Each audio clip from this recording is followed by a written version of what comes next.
If you'd like to comment on tonight's show, email us at huckmail@foxnews.com. The Muslim world has been on fire over the past month as anti-government demonstrations have swept across northern Africa to the Middle East. But where is the source of the unrest coming from? Joining me now is Director of the American Center for Democracy, Dr. Rachel Ehrenfeld. Dr. Ehrenfeld, thank you for joining me. I want us to play a soundbite. This is from Youssef Qaradawi. الله سلط عليهم طوال التاريخ من يؤدبهم نتيجة إفسادهم. آخر تأديب كان تأديب هتلر، ما فعل بهم وإن كان مبالغوا في الأمر ما بلغوا، ولكن استطاع أن يعني يوقفهم عند حدودهم، وكان هذا أدبا إلهيا، تأديبا إلهيا، عقابا قدريا لهؤلاء. والمرة القادمة إن شاء الله ستكون على أيدي المؤمنين. Well, now my Arabic is a little bit rusty, so I want to make sure that you got the subtitles here. But here's what he said. Throughout history, Allah has imposed upon the people, speaking of the Jews, who would punish them for their corruption. The last punishment was carried out by Hitler. By means of all the things he did to them, even though they exaggerated this issue, he managed to put them in their place. This was divine punishment for them.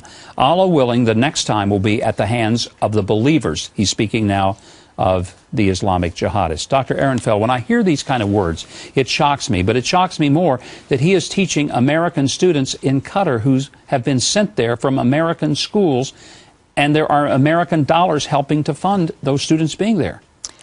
American funds do help. American universities have established, there's an education city that the Emir of Qatar had established in 1995.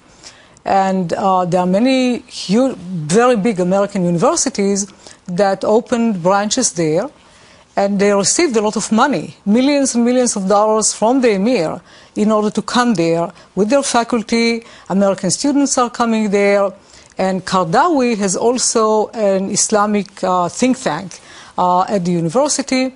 And he is sponsored and have been sponsored for the last 5 decades. But this is pretty bizarre to say that, in essence, Hitler did a wonderful thing. He was carrying out the will of God. But this kind of radical statement, let's talk about the bigger connection. Money in America through American tax dollars that go to the UN. How far does it go to help fund, maybe not this guy, but conversation like his and or terrorist groups? Well, the U.S. is the biggest donor to the UN, of course, as we know, biggest contributor. The U.S. is helping separately, for example, the Palestinians. The UN is building schools in Gaza and the West Bank. They are continuing to build schools. And I think that there were many programs you had on your program. Mm-hmm. What are they teaching in the schools? They teach what Hitler said. They preach to do what Hitler actually didn't finish to do. We wouldn't be unhappy that maybe there was a school teaching language and teaching math and teaching science, but you're saying that in the curriculum... They are teaching jihad. And one of the conditions actually that Israel had in order to have talks with the Palestinians or any kind of arrangement is that they will stop teaching hate, preach for hate in their schools. And by the way, it's not only against Jews, it's also against infidels. So they are teaching them, and they have special programs with the Muslim Brotherhood, which is really a very dangerous organization, unlike some American officials who said, well, no, they are a secular, James Clapper, the Director of National Intelligence, said they were a largely secular organization. When he said that, I thought, he's got to be kidding. If he's anywhere near intelligence, he's got to know better than that. Well, what worries me is not only what he said. The fact that he's being fed such information by the people who prepare his statements is very worrisome.